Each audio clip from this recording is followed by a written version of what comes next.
Ya, untuk seluruh pihak yang tadi disebut pentahelix itu kan, jadi perguruan tinggi, swasta, lalu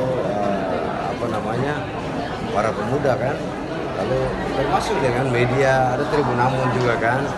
Jadi semua yang sepanjang tahun 2022 dinilai oleh pemerintah kota telah melakukan langkah-langkah inovasi di bidang kepemudaan itu diberikan penghargaan. Gitu. Kok memaknai 28 Sumpah Pemuda, situasi pertama seperti apa sih? Ya, kita tentu berharap bahwa sebagaimana tadi disampaikan dalam sambutan Bapak Menteri Pemuda dan Olahraga bahwa tantangan yang dihadapi oleh para pemuda ini semakin banyak.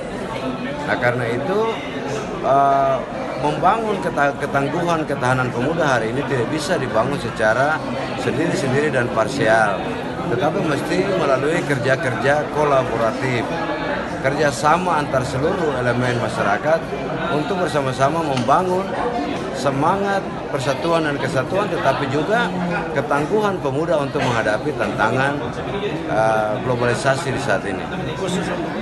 Terima kasih sudah nonton.